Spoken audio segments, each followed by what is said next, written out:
Hey guys, how's it going? Welcome to this week's recap video. It's been a beautiful and busy week around here. We've just been able to full on start to clean out flower beds. We're starting to amend soil. We're going to start fertilizing here soon. It feels Good. yes, it feels so good. We did wake up to some rain and it's a little gloomy today, but the temperatures are all really amenable Yeah. for getting started. First thing I want to do is announce the winner of the ornament set that I found while I was packing up my Christmas stuff. I have 2 full sets that I put on my tree in our great room, and I don't know exactly what happened. I just ended up with a 3rd set. So last week we announced we were going to give this away. Aaron put all of the comments from this video, or last week's video in a random comment selector, and Roy Ward slash JP70C UC was the winner. So congratulations, Roy, and thank you, all of you, for all of your comments. Roy can email winner@gardenanswer.com with an address. That's all we need. Maybe a phone number too. Phone number and address. Also, we're not doing any other giveaways. So if you got a comment saying that you won an iPad or an iPhone or send your credit card information. Yeah, we never ask for stuff. So yeah. Again, make sure it's we'll have a check mark after our name. Yeah, Roy is the only winner. Yeah. And the other store announcement I have for today is we are running a 10 to 15% off all Espoma products, just because it's kind of top of mind right now. So it's today through Wednesday, the 18th of February. And the sale prices will be reflected already on the website. So it runs from between 10 and 15% off on all the things. So that includes all the liquid, Liquid Grow, which is what I've been using on all my seedlings, and they're doing so well. And then everything else. So get your biotone. That said, first video from this past week was winter tree pruning, evergreen pruning overhaul. That video turned into I did not expect to take after the Leyland cypress and the juniper we did. It's because we had that awesome chainsaw. That chainsaw is awesome. Yeah. Heck yeah. Everyone should have one. Yeah. You know what?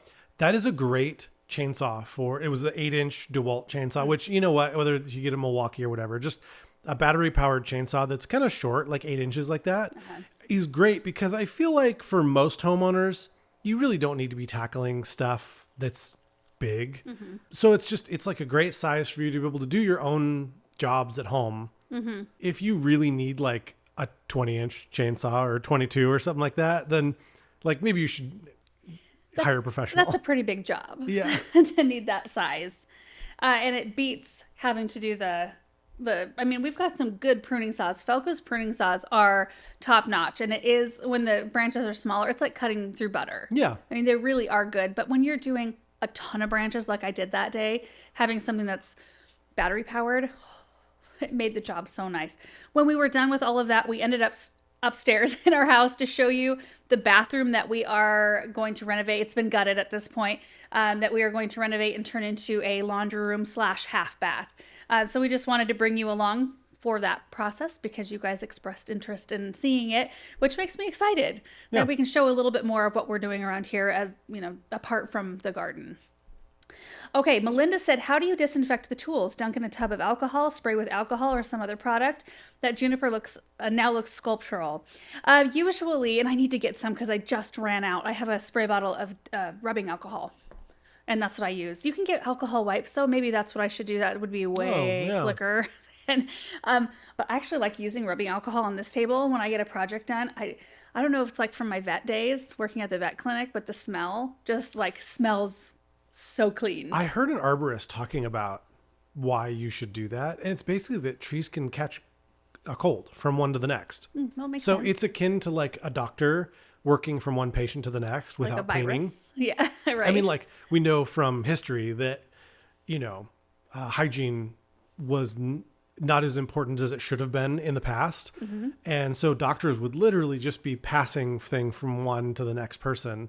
But it's the same with trees. And oftentimes when you're out there and actually pruning out stuff, you're looking for dead, diseased, and what's the other D? Damaged.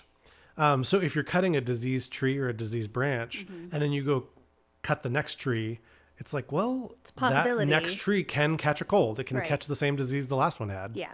Did we disinfect between each cut, Aaron? You know what? We didn't hit anything diseased. That's so true. Maybe we're okay. I didn't see anything diseased. To me, the most important time to do that is in the orchard, because orchard trees are just prone to catching stuff. If you were trimming that crabapple in the front that has the fire blight, Yeah. and then immediately going and trimming another tree, Oh, sure. you know, like That's that's bad. probably a bad idea. Yeah. It's bad to even cut and then cut in the same tree. Right. Yeah. Because, you could potentially even make it worse of a problem. So, yeah, like just rubbing alcohol or alcohol disinfectant wipes, something like that is really nice. There's also sprays. You can just like quick spray. Yeah. Spray it. Alicia said, while your current kitchen is being renovated, where will you put a temporary one? You love to cook, so I can imagine you wouldn't want to be without one for too long. Erin was showing me, like, what's it called? Yeah, like a kitchen pod? cube or something. Oh, kitch cube. I don't know, something like that. But it's basically just a little, like on wheels, like a little travel trailer, Right. but just a kitchen. Which we won't need to do. We'll use the studio. So what our plan is, and I Or think somewhere else in the house, too. we could probably use the Butler snow because that's going to have a half bath in Yeah. it. Maybe out here. So I think what will make the most sense, we've already got a microwave out here. I've got a single burner, like plug-in tabletop sort of thing. We've got a grill that we'll move out here. And then I'm going to buy one of those. My mom and sister both have one. In addition to their ovens in their houses, they've got one of those countertop like convection ovens, and they swear by it. They like those ovens better than their actual ovens. So I think I'll just get one of those, and we'll kind of just muddle through and manage. Yeah. I think it'll be kind of fun, actually. We like camping. Yeah. Dwayne said, love the randomness of the video, Laura. Have you lost any trees yet due to transplanting them? I hope they are all going to be healthy and happy in their new homes. In terms of the large ones, maybe? Is that maybe what you're asking about? There is one that's looking questionable, but it was one of the more original ones. It's the one closest to the dumpster. It's a tall Norway spruce, and it didn't look awesome when we had it installed. It was like a little bit less spectacular, but it's looking a little Even less spectacular. even less spectacular at this point. So I don't know. And I'm thankful of all of them that we might lose. It's that one because we could actually have it replaced because it's close enough to the edge of a border that they could get their truck. I think there might be, I don't even know if they're like an ornamental grass, and that could be run over. Something really replaceable. Yeah, and I don't even think we would need to replace it. It can be run over and it'll still grow. But I think it's just close enough they could get in there and pop that one out and put something new in if we decide to do that. But it's been in there for 3 years at this point, maybe, Yeah. or so. It was one of the first ones that we had installed, I think. And I think I would want another Norway in that spot because I love that structure. I've come to love it there, and I think I would really miss I think it might pull out. We'll see. The other thing that might be really awesome there is like a London plane tree. I think Something that gets big. Yeah. A big deciduous tree right there. Because we've got the parking area. Right. And it's like, do you want another? You know what? We should put the London plane tree adjacent to that anyway, just regardless, because it'll take a number of years. And then I think I don't know. I just feel like you should overplant and then just rip stuff up as they. So to those of you, I noticed there's a couple people who are like, you never think about like spatially what things are going to turn into. I'm like, well, you don't live with Erin. I do. It's like you just rip it out when the time comes. Erin wants to overplant and then just pull stuff out as things get bigger, which that's just a different method of doing it. I tend to err on the let's give things a little bit of space. So I think we balance each other in that way a little bit. Yeah. Because if you overplant now, then you can have, to me, like a nice looking border for the first, 10 to 15 years. Yeah. And then when things start to crowd, you just start to thin the forest. Yeah, that makes sense. Irish said, love watching what you will do in your laundry room. It'll be great for your family. Do you think you will also still need a small sink in there to rinse out a few things? We use ours in our laundry room all the time. We will have the like the powder room sort of vanity sink in front of the toilet. So there'll still be the half bath kind of in there. And I actually have a sink near our laundry room now that I've not used one time. And then I also, like growing up, we had a great big, like one of those big sinks next to our washer and dryer. And I don't even think my mom used it ever. We just don't use it. If I have to rinse anything off that needs to go in there, it's usually shoes. And they get hosed off outside, and then I bring them into the washer. Yeah. I just personally never use a sink, even though I have access to one. All of these years we've lived in this house, the Butler's pantry is right off the laundry room. There's a sink like 2 steps away from the washer, and I've not once used it. So while in theory it's like a good idea to have, and I think a lot of people though use them too for like small pets. They use them for like, bathing their pets or that sort of thing. I mean, everybody has a different method We'll have water. too. I mean, we'll have water in there. Well, we'll have a sink. It just won't be a big sink. Right. I just don't even think I'll use it for laundry. No. Well, You know? given the fact that in the last 10 years you haven't, Right. That's the whole... you probably still won't. Yeah, that's the whole thing. We've even talked like, well, should we put one in and then just have like one of those counters that can go, you know, you can put like a board over the top of it, kind of turns into the counter, and then you can take it off if you need. But I just don't think it's necessary at all. But everybody's got a different method, you know. Laura said, first, I learned so much on the tree pruning and want to thank you both for that. Admittedly, I laughed when Laura was pruning the juniper. Even said out loud, yep, that baby's coming all the way out, but loved how it turned out. Question, is there a special way that weeping willows are trimmed? I had one I planted last spring that literally doubled in one season. I believe that. Want to stay on top of it. Love the laundry room plan and cannot wait to see the end result. P.S. Do you think the juniper cleanout eradicated spider mites that may have been in that area? I mentioned that to you. Junipers are kind of a spider mite magnet. And I think by eliminating all that dead, dry debris in there, we probably just eliminated a huge issue. And I didn't... As well as some beneficials, and shame on you for cleaning things out before the temperature was You know, enough. I haven't seen anybody say anything yet this year, which is kind of amazing. It is funny, though, when people focus on one thing, but not other things. Right. So I did make one cut in that juniper that I thought, oh no. Like I didn't usually, so I'll grab the branch and kind of shake it and kind of look at where it's going, because some of those branches went in multiple different directions. And sometimes you make a cut and start pulling and you realize like it was alive on the end. Yeah, like a lot alive. And it was like creating part of the canopy. There was one cut I made, I thought was going to finish it. And it ended up okay. And I really do, except for the angle right from Persephone, which I think we can fill in with another type of shrub. I really like how it turned out. I could spend more time. There is a little bit more dead up in that canopy, but by the end of that project, oh my goodness, you guys should have seen when I took my shoes off that night. It was just like juniper debris everywhere on the kitchen floor. But Aaron just recently bought one of those little vacuums. Robot vacuums? Yeah. And so I thought, I'm going to leave it, just see what happens. And it picked all of it up. It seems to do a really good job of, I've noticed if cereal, so if it's the size of maybe like a Cheerio. Fruit Loop, perhaps? Yeah, like a Fruit Loop, it gets gummed up. So it can't do that, which is unfortunate. And then also if there's anything that's sort of like dry, it mops. It's supposed to mop.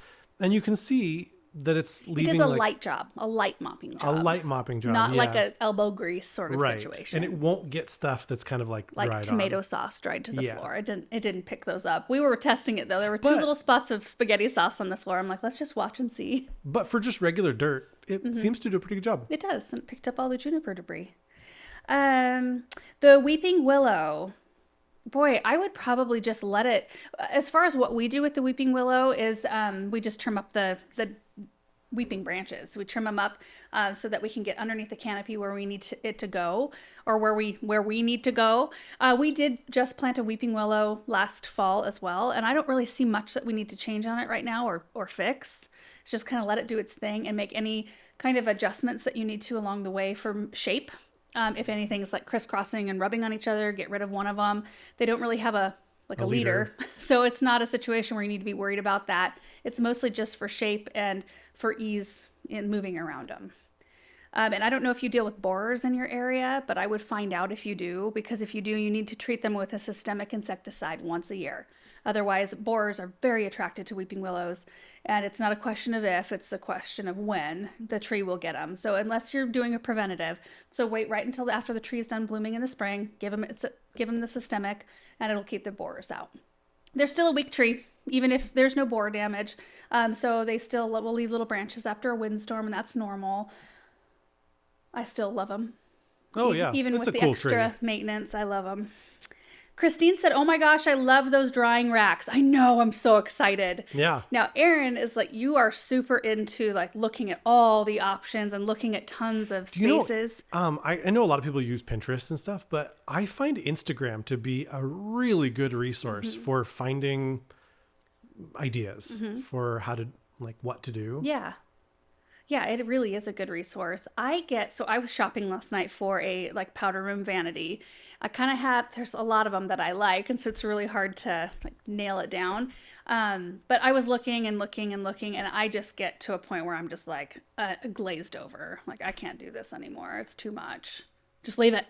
What's interesting is you and I have different styles, but it's sort of like the Venn diagram where we do kind of overlap just a little bit. So we're trying to find things that we overlap enough to where each of us can be happy. Right. Because I think you err on like heavier pieces a little bit. And I err on more French inspired pieces. Yeah. And so if you can figure out something that looks heavy still but has more detail. I like detail too. One of the things I really don't like is this like modern square, everything is smooth. And there's just no interest. Yeah, we agree on that for sure. Which is at like least mid-century nice. modern is really not our bag. Yeah, mid-century modern that's a totally different style, I feel like. But then modern? It looks modern to me. no, Or clean modern lines, I guess. Yeah, modern to me is like closer to brutalist architecture. I see what you're saying. I Yeah. think anyway. But do you like mid-century modern? I'm okay with some of it. Are you? I don't like modern. I'm okay with some mid-century modern. Okay. So there's you're the same way. Like, you don't like full on French, No. but you like French inspired things. Yeah. Like where you can kind of tell like, oh, okay, I see they're going like slightly French. Like the Etienne line at Front Gate, I really like. They have a vanity that's really pretty, but Aaron was like, no. And then I found a really pretty one. What's the name? Maybe we can pop it up on the screen, Aaron. I sent you a picture of it and you liked it. It was from Restoration Hardware, I think. It's the Mason powder vanity in the color antique coffee with the Italian Carrara marble. It's real pretty and it has like a heavier look. It doesn't have cupboards, and I feel like I need cupboards, not drawers. That's the only problem with this one, because I don't know if those drawers are deep enough to hold toilet paper. Like, that's all we need to hold in this bathroom is toilet paper. So I kind of need maybe some air freshener. So maybe, and just need cupboard doors. Yeah. So that you've got more depth in there. I don't know. Anyway, I got glazed over after a while, and it's hard trying to make a decision on what you want. Well, for me too, because I was watching some reels of like these people that have beautiful taste, but they're like, yeah, we just renovated this 3 years ago. We're going to do it again right now. And I'm like, what? I renovate once, and that is the way it's going to be till the end of time. So I always feel like this burden to like pick something out that I will love forever. Well, which is dumb. This bathroom was never renovated. It was just what it was in 1982 or whatever it was, the year that they built it. Yeah. I feel like, if something is still the toilet has been replaced. Yeah. But aside from that, I feel like that's old enough to where it's like, yeah, probably It needed some probably attention. was overdue. Yeah. Yes. Christine also said, can you let us know what cabinet manufacturer you are using for those? I'm actually going to take you guys with us to our cabinet. Actually, it's Amy and her husband, Amy, who works for us in the summertime. Her and her husband own this store. It's Northwest Cabinetry in downtown Ontario. So we're going to head down there tomorrow to look at some cabinet options. And I will probably be in the middle of a video at the time that we're going to head down. So I'll bring you guys with us and just show you what we're looking at. They're super great people, and I'm excited about it. Randaline said, I immediately thought you'd created your own bonsai with that juniper. Looks great. Have you ever done an actual bonsai before? That would be a fun project. It would be fun. And it's something that, no, I've never done before. I think you were, for a little while there, you were like, I think I could get into that. Yeah. You would be good at it. Maybe. Because I feel like you would really delve in. The Boise in. Flower Show usually has a really good bonsai display. But yeah, I don't know. I'm not interested enough to really get into it. And I feel like there's you got to learn quite a bit. I feel like for you would love the mechanics of the whole thing and like learning how it works, but the care side of it, you'd be like, I don't want anything that I have to like. Do you know what bothers me? Our water. We have hard water. Yeah. Hard water. Hard water, I think, is like a 12 or 13 or something, and we're like a 25. Yeah. Right. So it's off the charts. Hard. Yeah, we're basically off the chart. And I've seen a lot of the bonsai people, and maybe I'm wrong about this, or maybe there's something we could easily treat the water with, but I see the way people care for bonsai and they spray the whole tree down with water. We could never do that here with our hard water. The whole thing would turn white. Do you think though, if we had one bonsai And we just got the jugs of like the distilled water, and that's what we use. Like we put it in a spray. I mean, it would just be a lot. Yeah, I feel like you just have to work within your, like you need to work Stay in your lane. Stay in your lane. Yeah. And so to me, I've written off bonsai for basically that sole reason of having such hard water. You could bonsai though with juniper. Junipers would do it. You'd still get hard water spots, but they don't need to be sprayed here, typically. Like they don't need a foliar water application. I've just seen that's the way people do it. Sure. I've watched some like bonsai videos, and it seems like that they spray, and it probably is good to spray the whole thing down to stop mites from, or other bugs from hanging on. You know, I don't know. It's a really fascinating thing to see though. Happily Retired said, always learn so much from you both. Don't you just love the battery chainsaw? Yes, I love mine. Question, I've been putting sealer in the tree trunk if I'm taking off substantial branches, but notice you don't use any. Is the sealer not necessary? I've read recently that no, it's not necessary, and that's one of the reasons it's not as common anymore. I think there's still some people that sell it, but largely I think the science has determined that it's not necessary, which means that probably in another 10 years, they'll decide, oh, it's super necessary and we should have been doing it the whole time. I don't know. Yeah, that's a hard one. Yeah. Barbara Baldwin said, Laura and Aaron, what time frame would you consider early spring? I asked that because I need to trim back my smoke bush and I'm reading up on it. It says to cut back in early spring. I'm in zone 6A/B, right on the cusp in Rochester, New York, and wanted to get it done as soon as possible. Well, even though we are technically still in winter, I consider as soon as the weather kind of starts to warm up and you can be outside, that's early spring to me. And I have to like really think about it when I'm saying it in videos, like, nope, we're late winter right now. I can't say like spring. if you can be outside in a sweatshirt and you're not uncomfortably cold, right? Yeah. I think a lot of people would consider early spring being March and then late spring being May. Yeah. But here we typically get a early, like a fall spring almost in February a lot of years. So it's possible we could still have a cold front come through and really like do a number on our things that are already like budding out and growing. You just never I've know. noticed the red point maples. Did you see them? No. They're starting to bud out. Oh boy. Yeah. What are we looking like? I think the 10-day looked really nice when I saw it. Not a lot of sun. We've got sun tomorrow with a high of 51. Lowest temp in the next 10 days is 26. Highest temp is 51, but we're right around the high. One day the high is 38. Oh. A little chilly. And we've got 4 days of rain. Wow. So that's great. You know what? That'd be great if it cooled down and they got some snow in the mountains. Yeah. That'd be awesome. That would be good. Okay, next video is chicken coop flower bed clean out, transplanting lamb's ear, and repotting an African violet. Boy, that feels like a long time ago when I did that. So yeah, we cleaned out the backside of the chicken coop flower bed and got all that lamb's ear moved. We planted it out in 2 different spots in the garden, one spot out in the south garden, one spot right behind the dream stream. And then the rest of it went to a friend's house. And then we repotted a little itty bitty African violet and sitting right up above our sink in our kitchen. And I just look at that and it just makes me happy every single day because I took down eventually after Christmas the fall garland I had around the window that had all the twinkle lights and I missed it so much. It just looked so cozy. And I still haven't taken our Christmas mantle down because it's not overtly Christmas. There's no like red or you know what I mean? Just leave it up till next Christmas. It's like it's an evergreen garland with I did it for on video with you guys, but there's some Christmas lights and it just like makes me happy when I go downstairs and it's dark outside and there's the little lights. I do need to switch it over though one of these days. Cindy said, can I use regular flower fertilizer for the violets? How often should I fertilize? I use the liquid violet. Hang on just one second. So this is the one that I use on our violets, and I don't use it as often as the container says to do every 2 to 4 weeks. That's so much. And maybe my violets would do better if I gave them this every month, but they're lucky if they get it like 3 or 4 times a year. But they seem to do okay. I think that they thrive mostly on consistency of other things, consistency of light and temperature and water. They tend to do really well with. And this is a 1-3-1. That's the analysis right there. Nitrogen 1, phosphorus 3, and what's the last one? Nitrogen, phosphorus, NPK, potassium, phosphate. Nitrogen. Potash. Potash. There you go. Yeah. Jeez, I haven't thought about that in a really long time.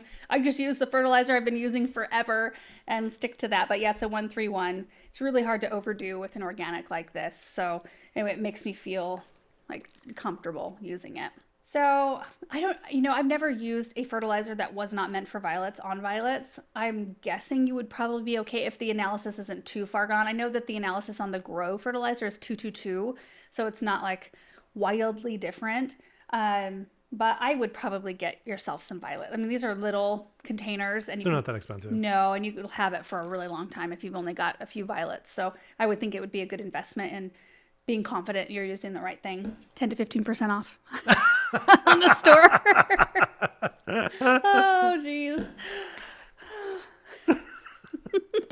Kenita Bober said, could Aaron list the parts to start a drip irrigation system? We did.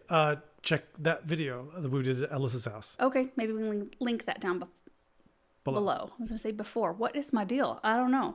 Pam said, love all your videos. Cool job / tree straightening. Will you do the same to the leaning fruit tree in the orchard? No, that one has absolutely no flex at all. And, there were a lot of you guys who were like, oh, get the, Malad Tree Farm with the tree spade to get in there. And there's just no, well, they couldn't get in there because it's on grass and it just tear up our grass. But once they get it up, you'd have to it'd be sticking up out. Yeah, you'd have to take it all the way out and shave off dirt and make the hole a different shape in order to actually tip it. And then there were other people saying, well, why don't you just cut on one side? The roots, like kind of root prune on the side that it's like here, like root prune. And so you can kind of ratchet it back. That might work. Yeah. That might be our option. I don't know. Part of me is like, do I want to grow apples? Oh. Apples are such a pain to keep the worms out of, and I'm going to spray them this year. No bagging of the fruit this year. I mean, it was worth a shot for sure, and I felt so good out there doing that, but I got to it too late, and worms got to them anyway. Some of them had worms, some of them did not. But it just wasn't, like, I don't want to have something that the timing has to be so precise on because we're so busy that it can fall between the cracks. So I'm going to spray them this year, but I don't know. Like, would we enjoy something else more? Sure. More apricots. I love apricots. More nectarines. Were those the first things that we planted out in the orchard South garden? Yeah. Or no. We had already planted the tree out there in the corner. Oh, the red point maple. And maybe the arbs. Were the arbs up already? I don't remember. We had looked back at the video. I know that in terms of anything else out there. Did we have the road put in? No, I don't think so. Wow. I don't know. It's so crazy to me that we had just had like flat Mars. Yeah, for largely. I don't know. Maybe the road was in. It could have been in because I think we had to measure it all out and make sure it fit. So it makes sense that the road was in. But anyway, yeah, they've been there for a little while. JRT Girl said, do you ever grow gladiolus? I've never seen it in your videos. I grew them maybe 2 years ago in our cut flower garden. Maybe 2 or 3 years ago. They do great. They do really well here. And did I order some this year?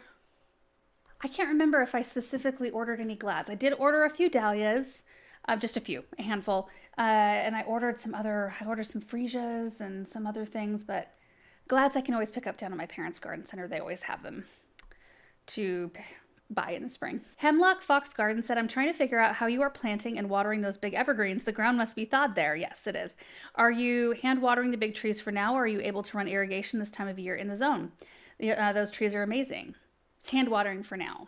I don't think I shared the video with Taylor, but I took a video with my phone showing how we were watering those. And basically Paul and I just filled up a big like trash can with water. And then we used that pump. What was that thing called? Like a siphon pump.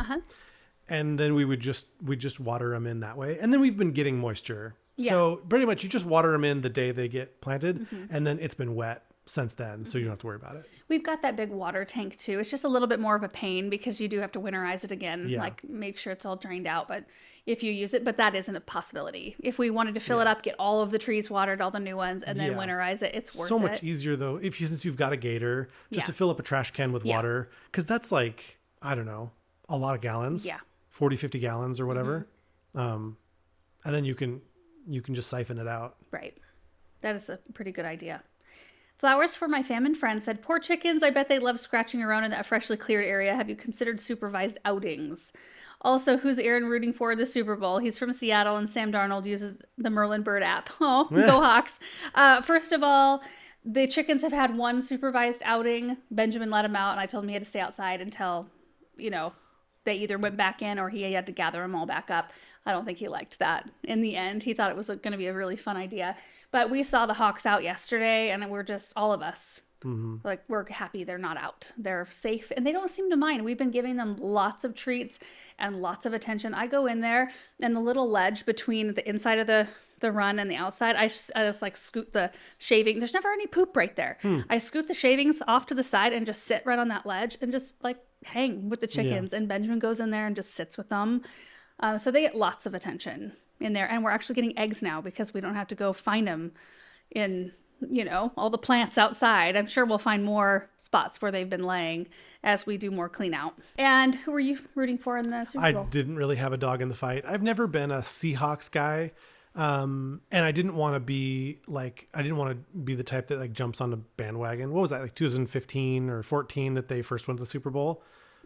Oh no. Yeah. So anyway, I mean, I'm kind of like mildly happy that they won because I know a lot of Seahawks fans, but it wasn't that great of a game. Oh, really? Yeah. It was like just a real defensive game where not a lot happened. I did, however, make the Yard House knockoff recipe of Miguel's queso. Oh, it was good. It was good. Yeah. And chips and salsa. And you ordered some wings. You tell Miguel he's got a good recipe. Yeah, he does. That was Isn't so that good. Michael, right? Miguel? I don't know. I think it's Michael. Oh, is it? That's your dad's name. Yeah. Fam4 Moore said, I remember you planting those boxwoods around the sundial, and they are green beauty boxwoods. Would you still choose Independence boxwoods over the green beauty boxwoods? Time will tell.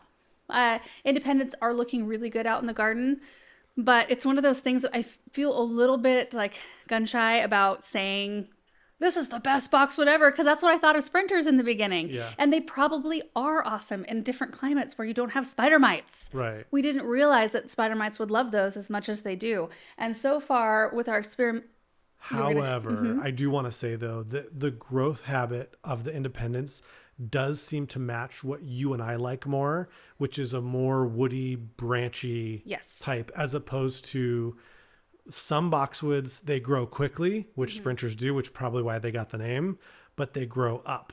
And freedoms seem to do that too. Yeah, freedoms seem to grow up. The freedoms look awesome in our containers that are more protected. Like the color they're the best color boxwood on our entire property. The ones in pots by our back door, like the portico area and by our kitchen door. If you want a boxwood in a protected area where it's not going to get like a huge amount of downpour of snow or rain or whatever, I would recommend those. They are so, so pretty. So I think maybe different applications for different types. Yeah.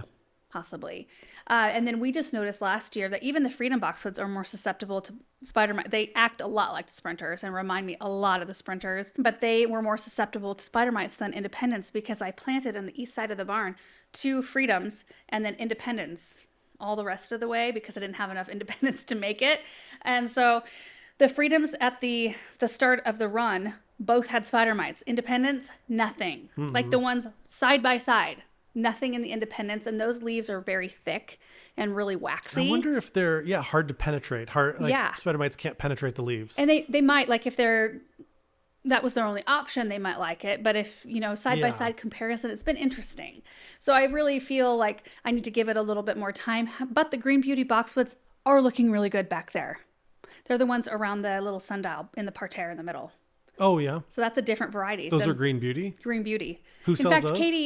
Katie, well, I think I bought those at Home Depot. Oh, okay. Katie texted us right after. I'm like, I don't know what variety that is. She's like, it's green beauty. Oh. She's so good at recall about stuff we planted in our garden. So I'm always thankful for that. Joan said, Laura, a question. Why do you rake up leaves off the garden bed, for example, after you've dug out the lamb's ear instead of leaving them to break down and enrich the soil? Is it just for aesthetic reasons and instead you put them on your compost pile? Yeah, I like to have a cleaned out bed.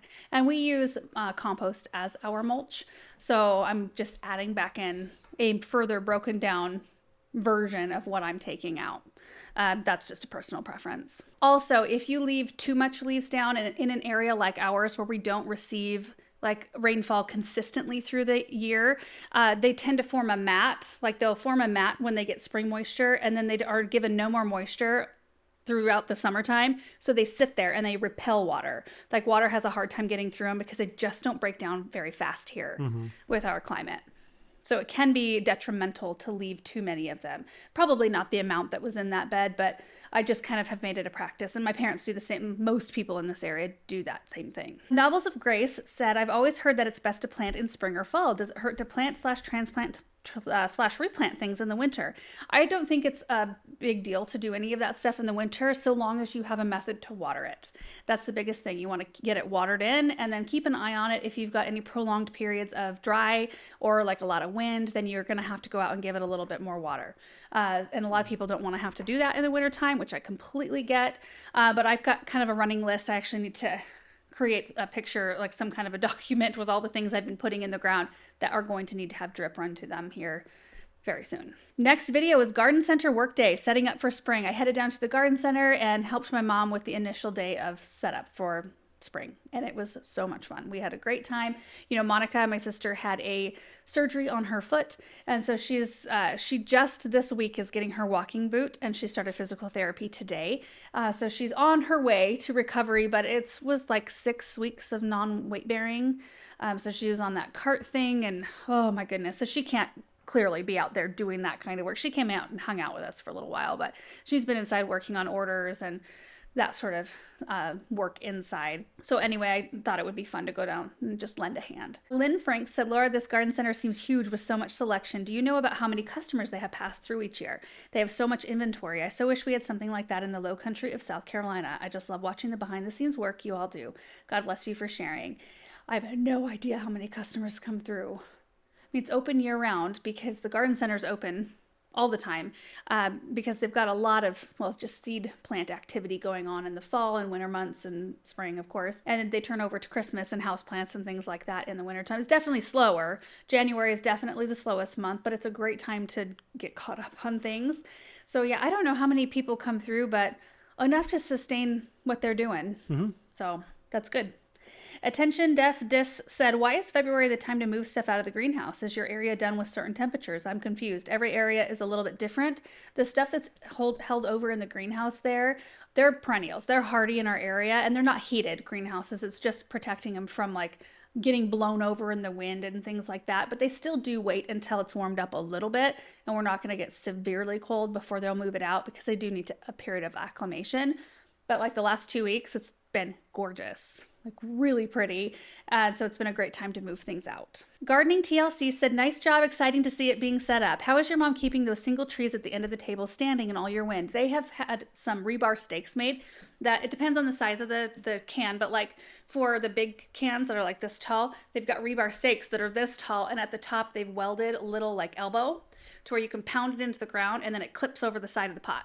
And sometimes you'll do two, like one on either side, like the side that the wind blows, and then on the other side, and it just keeps them upright. Or they'll tie them off to the table, one of the two. If they're close to something they can tie with some tree rope, that's what they'll do. Ultima said, such a fun day. I love every second of it.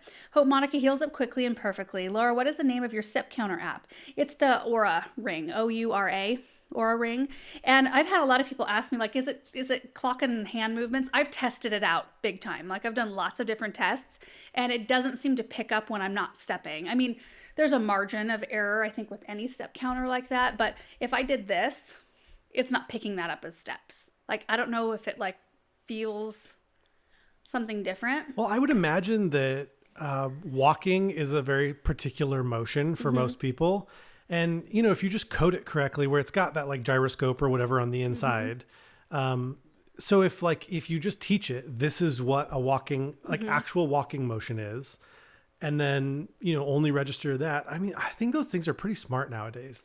They know what is hand motions, like when you're talking, and what's a consistent walking motion. I also tested it out because I do a lot of walking, carrying things. I'm like, well, I don't want it to not pick up my steps if I'm like, because like today I carried out an amaryllis thing that was done that I needed to, and actually, some of the amaryllis I planted had some viral thing going on, red blotch or something. Anyway, so I was getting rid of them and I was carrying it out. And so I've done some tests thinking, is it going to pick these steps up? And it does. It picks up steps even if I've got my arms full for the most part. So it's pretty darn accurate. I ended that day at like 22,000, like right under 22,000 steps.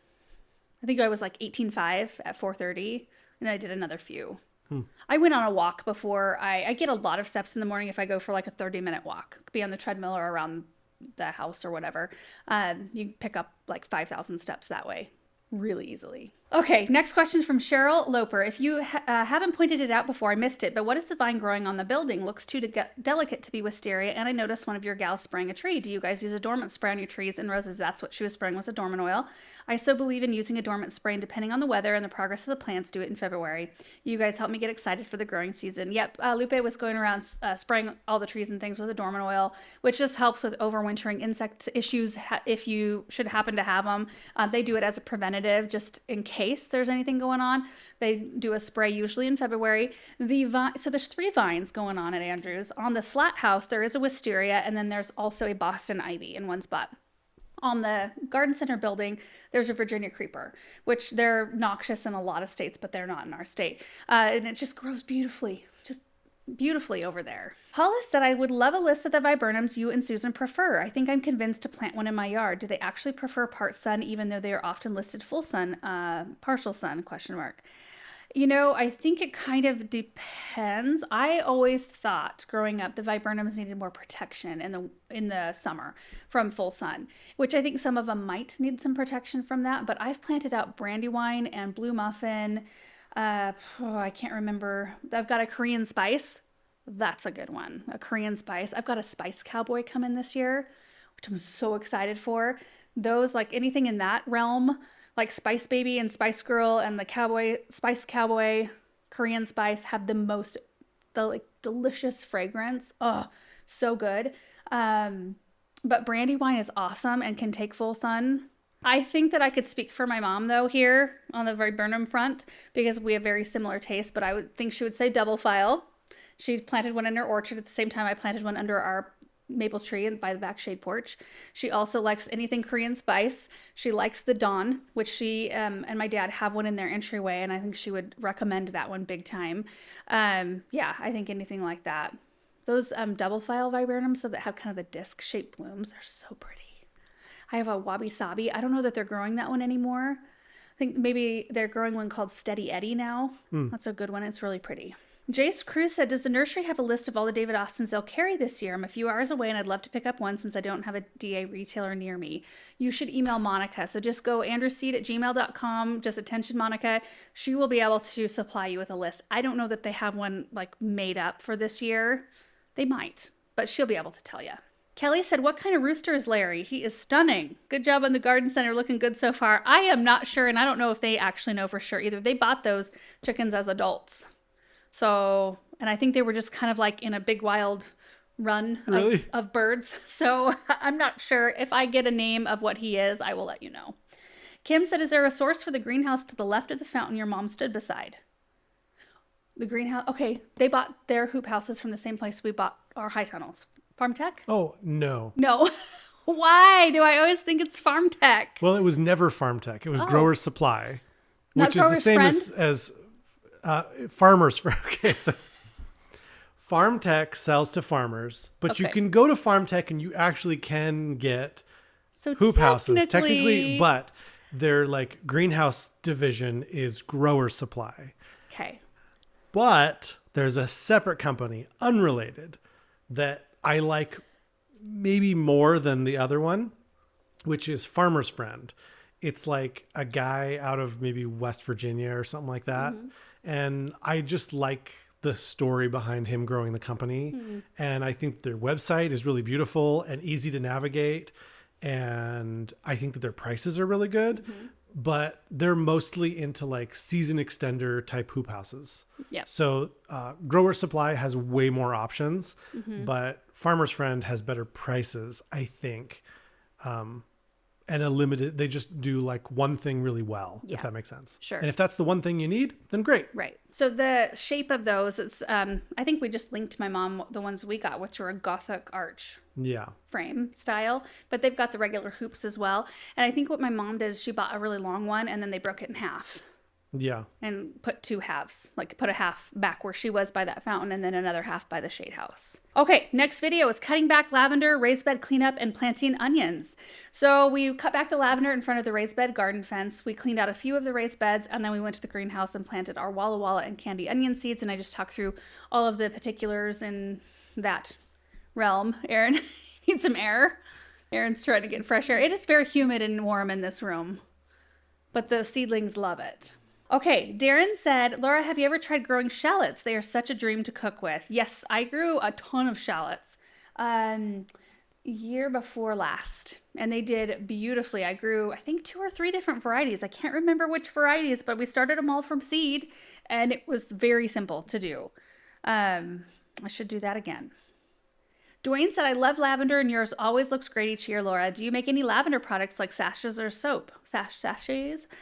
With the herb garden plants along the ones in the formal flower garden area, you might have a huge harvest of flowers to utilize this year. I usually, I'll get bundles. I used to lash bundles and then hang them in a closet, that sort of thing. I haven't done that for a while. I don't make any soaps or anything like that. I have before. I have all the supplies. I have the soap molds and all of that business.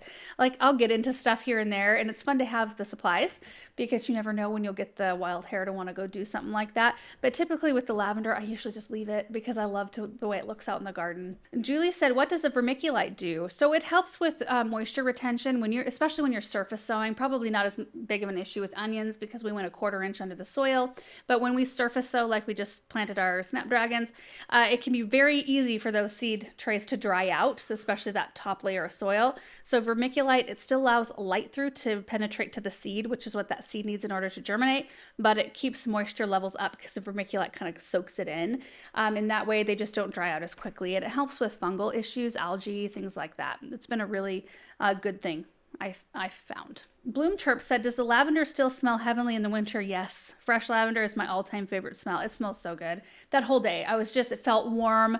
I was in this cloud of lavender smell. And then I went and cut back chives. Oh, I love chives.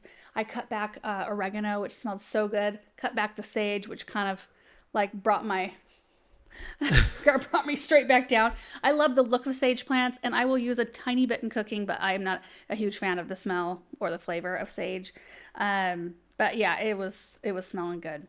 Linda said, just love your channel. Look forward to watching it always. Just a question. Why don't you wear sunglasses? I can't go outside with them. I used to wear sunglasses. Remember, I was a complete raccoon. Yeah, that's I had right. such dark skin all the way around my sunglasses, and I got so dependent on them. Because the more you wear them, the more you need them.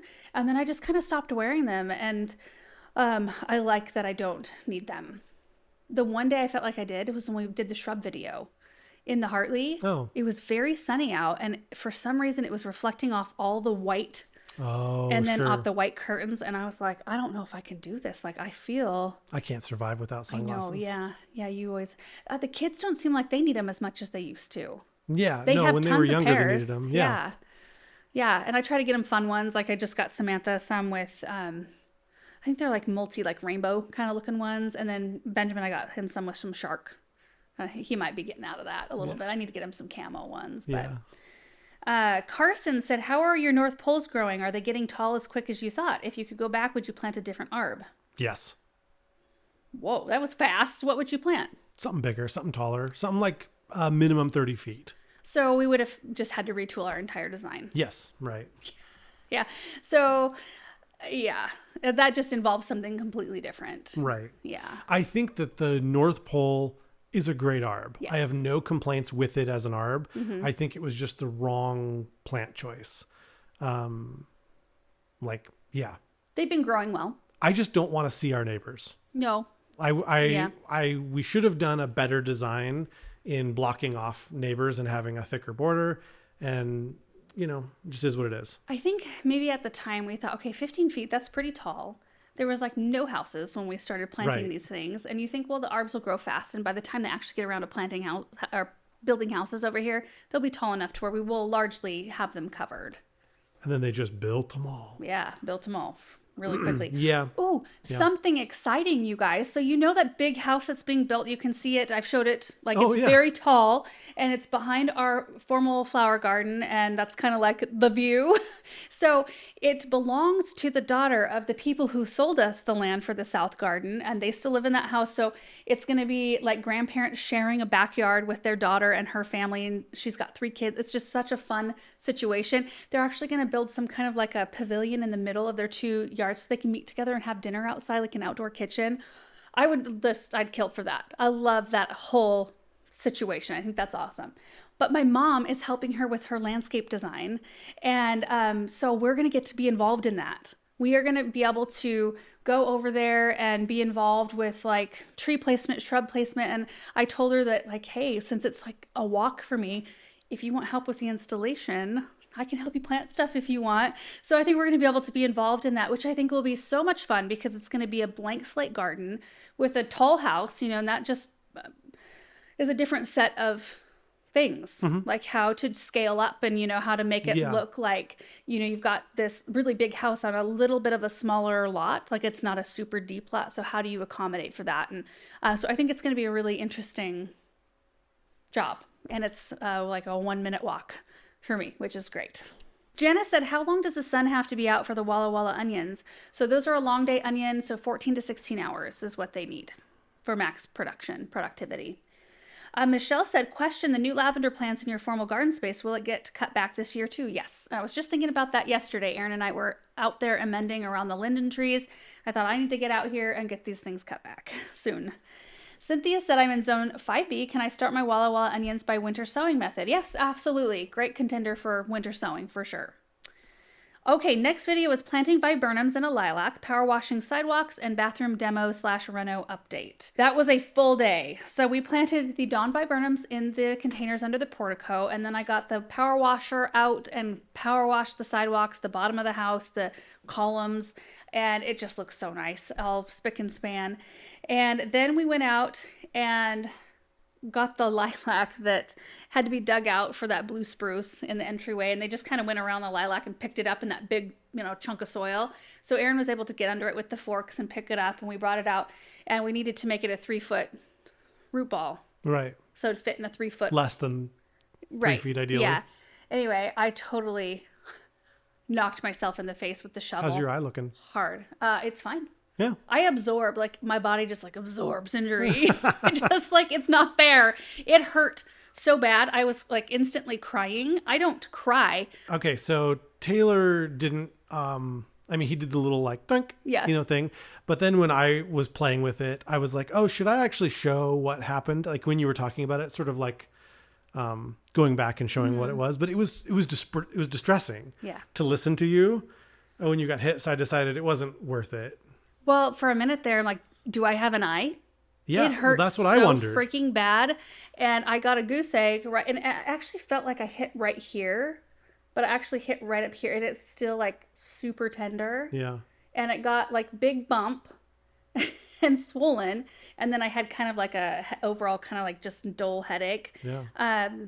But the next day I like had minimal bruising, and then the next day it's gone. It still hurts like to the slightest touch, and it hurts when I'm in the shower and water's hitting my face. Oh yeah. That hurts on my face. Not as bad as the first couple of days, but I don't know what, like the shovel gave way faster than I thought it was going to, because that was such a tough, wet, sticky root ball, and we were really like going for it with the shovel. So I did not expect the shovel to go as fast as it did, and I kind of just went with it and just boom, hit oh my gosh. Anyway, we got the job done though. We got and finished up with the lilac. I feel like too, like I'm kind of a bottler of emotions. Like I don't really. No, you're not an overly emotional person. I'm not. And so, but then when something like that happens, or like if I get tickled so much, like I get to the point where I'll start to cry, and then I will start to sob, and like all of my pent up emotions like want to come out because I've been being tickled too much or something. That hasn't happened for a really long time. But yeah, if something happens to where it actually elicits tears, I feel like it's worse because I just like all my stress is now like I have an avenue for it to come out. Maybe you need to cry more often. No, I don't know. I don't like to cry. So maybe you need to schedule crying sessions. Can you imagine? No, I can't. No, a week. I'm not gonna do that. Anyway, And then at the end of that, I think we showed the whole demo of the bathroom. So I went in there and like ding, ding, ding, got a little bit of the wall done. And I thought I had done so much. And I got the front facing, like, all the stuff off the front of the vanity and got all the shelves cleaned out and all that. And then Paul came in and just like, boom. He said he likes to do that. He loves demolition. And I said in this video too, like he got back after the weekend and he was like, hey, you started without me. Yeah. Like, what? That's one of my favorite things to do. So he got to do most of it himself anyway. So I think he enjoyed. We had some, I think it might have been more crummy weather days. Maybe not. Maybe it was nice weather. It was nice. I think, because I remember hearing the hammer while I was working in the raised beds. Oh. He was working upstairs. Anyway, okay, Beth said, power washing to clean things up is always satisfying. When you mentioned the concrete was painted, I wanted to ask, do you remember the name of the taupe gray color you used? It's definitely a nice color that I'd love to use on our concrete. So I will have to go downstairs to our basement to see if we have any of that paint left. If we do, I will take a picture of it and we can put it on the screen for you right now. If we don't, you will not see a picture right here, right now, because I don't remember unless I see the bucket. Gardening with Maple said, question, I need to power wash the siding on my house, but I don't want to use the bleach mixture because I have flower beds directly below. Do you know of a plant-safe solution to help remove the algae on my vinyl siding? Dawn soap mixture, question mark? I have no idea. I used water. Like, I didn't use any mixture at all. I saw the little thing that you can mix stuff in, but I just used straight water. I would ask somebody, That knows. a siding man, you know, that deals with vinyl siding. Well, it's almost like more of a plant person you need to ask. What's not going to kill the plants? Because there's tons of stuff you can go out and buy that will probably work for the siding. Vinyl. Oh, that's true. Yeah. Well, I mean, soap's not going to hurt your plants. Or you just need to start like a Googling. surfactant. You need to start Googling like each thing to see if it's bad Well, for right plants. now is a great time. We don't really have a lot of, unless it's shrubs, I suppose, like evergreen shrubs. Yeah. Rosalie said, watching from Quebec, very envious of the weather you've been having. Did it snow at all this winter? Looking forward to your videos every day. It did. It snowed in December. Twice, I think. Yeah. Like briefly. Yeah. One morning it snowed for like several hours. That was really fun. The kids and I went out and we got to do the snowsuits and walked around and they made a snowman. So we got that out. But we haven't had a tremendous amount this year. Yeah. Brian and Tammy Olson said, power washers are so satisfying. Is that the power washer that you bought for the pond that wasn't strong enough? It looks perfect for the job you're doing. I saw the shovel snap back and hit you in the face, and then you disappeared for a few seconds, and I knew it made contact. It hurt me just watching.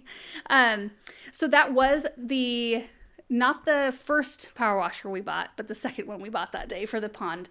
And it worked really well to get the algae off. Excuse me. The first one, which was the battery operated one, didn't work quite as nicely, but I could still have used that on the house, but you have to have a water reservoir. No, can you hook a hose up to that one? Yeah. So you can. That probably would have done the job. However, some of that chicken stuff was really adhered on. If you were having a hard time at all with the one you were using, the other one's like half the power. Right. So it may not have worked as well. Yeah, I don't know if that one's really worth it. Yeah. Maybe like for washing a car. Do you know they also sell a 20-volt version that's like half again? Oh my. The power. I don't even. At that point, it's just like a hose with a little. I know. Like, one of those enders that makes it more pointed. Yeah. KCINMI said, what is that bunny head?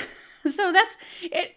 In season, it's incorporated into perennials, and it's just like the little sweet bunny head. One of you guys made that out of a piece of wood, like whittled it and painted it and sent it to us. And it's so sweet. So I always like seeing that when I come out the back kitchen door. Okay, last group of questions is from last week's recap video. M. Rivas said, you guys are inspirational, makes me want to get out and garden every day. Question, I started Lisiantha seeds, and I know you have mentioned that they take a long time to germinate, but could you give me an update on yours for timeline and tips for successful crop? So mine are barely up.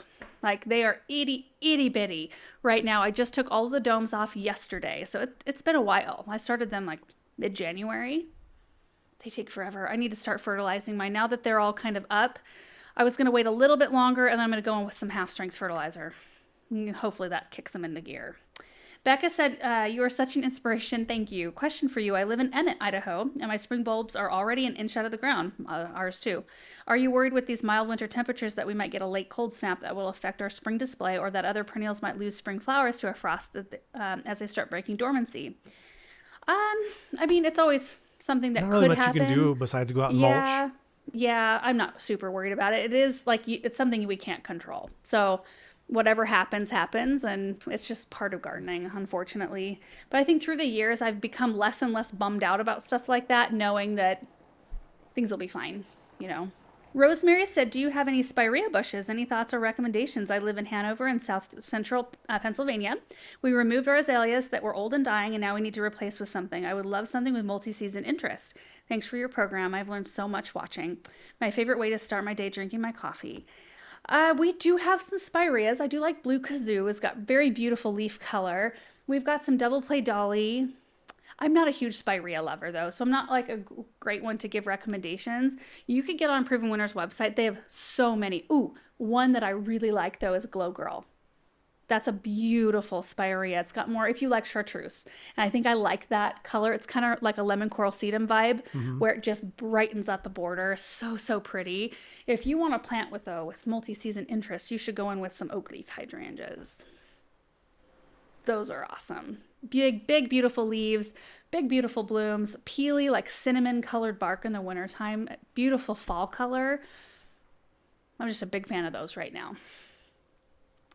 Edie Dawn said, thank you for all you do. Is there a short boxwood max 2 feet you would recommend? Mount Brunos are great. I think those get 2 to 3 feet tall and wide.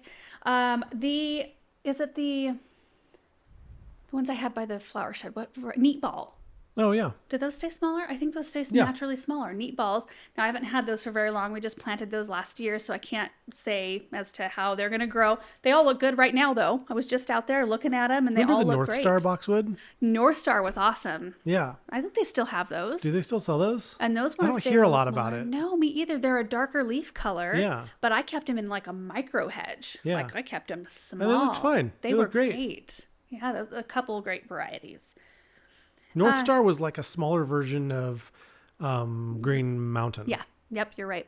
Exactly. D. Gunnison said, I have a fern that is huge and already in a big pot. Can it be separated or put into multiple pots? It has been in this big pot for 4 years or more. It also has a root system coming out from the bottom of the pot. Help. Yeah, absolutely. Divide and conquer. You can absolutely divide or pop it into a bigger pot, whatever you want to do there. Lisa said, thanks for sharing everything you do with us. I've learned so much from watching you. What are your thoughts on grow bags for plants? Indoor mostly, so they're easy to change to different pots or even on a deck for flowers or vegetables. Grow bags for plants. Like in an interior situation, I've never experienced that. I've never grown anything in a grow bag inside. The only thing, like we had those trees show up in grow bags. Those were a specific kind of grow bag. They were more like tarp material. Those were freaking awesome. Those are awesome way to grow trees. I think for you, there's nothing wrong with grow bags except for it doesn't meet your aesthetic and they're just not pretty enough. And we have such hard water here. And I don't know about other areas, but like grow bags look terrible here because of the way that the water comes out and the way that like calcium builds on the sides of them. So like, you know how a sweaty hat looks after like a little that while. Salt rim. Yeah, but for us, that salt rim happens fast. It does. You know, you could check out Callie Kim. She does a lot of growing in grow bags, and I don't know what the name of them are, and I want to think that they're like co-branded. Oh, Smart Pots. Is that what they are? Smart Pots? I don't know. I think that's it. But I know that she grows with a lot of success in those, and they have them on a deck. So, and they've got them in other places too. Yeah. So I've grown in grow bags like 1 year. Remember those great big ones that company sent us? Oh, yeah. They were out of Portland, I think. Root pouch. Root pouch, yes. So we grew in some 1 year, and I had good luck growing in them. Yeah. But you're right. They don't quite meet what I want aesthetically. That's completely personal opinion. But they look good when you plant them, but then they just start to deteriorate really fast. Because of the hard water. But yeah, check Callie Kim out, and you can, like, wealth of information there on grow bags for sure, more than I could give you. I think in temporary, I know that root pouch, I feel like I've seen, because I've still followed their Facebook page and stuff ever since we worked with them a long time ago. And it seems like they work really well in growing operations where you're like bumping things up and it's like less expensive and better on the environment than using plastic pots and pitching them. So I think there's a place for them there too. For sure. Gib Grace said, hey, I wanted to clarify that other watcher's question.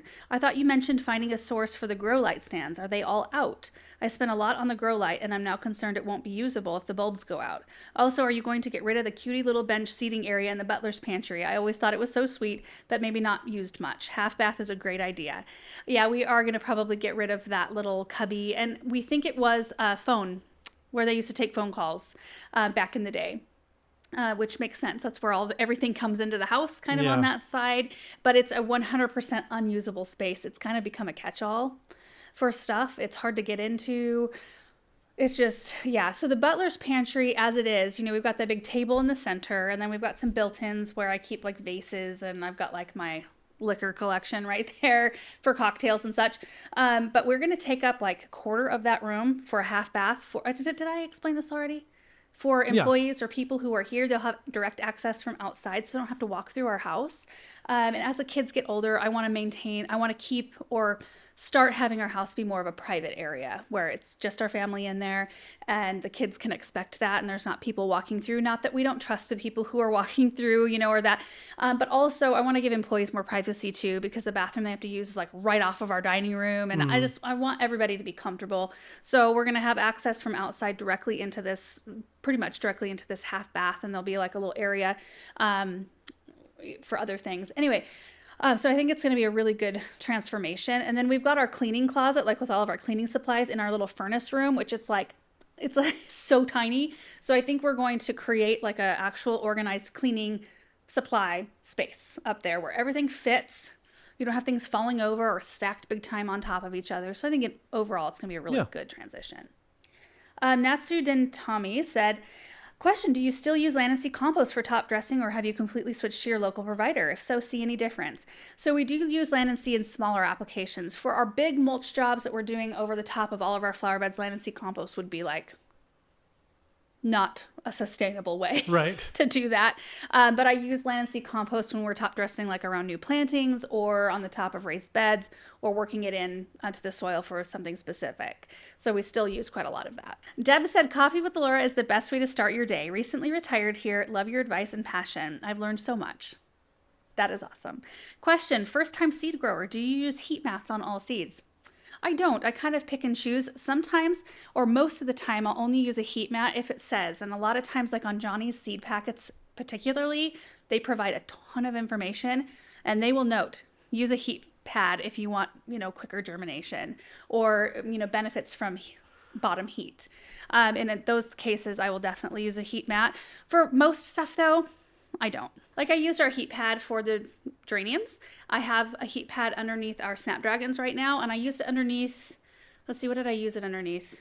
Our artichokes, and those are up now. And that's it so far. Everything else, no heat pad. And you guys, that is it for today's recap video. We are all done. That was a lot of questions. Yeah. That was going to be a long one. So if you made it to the end, thank you for watching all the way to the end. Remember, we are doing 10 to 15% off of Espoma products on our website. And I think that is it for today. Thank you guys so much for watching. I hope you're having a really great start to your week. I will see you in the next one.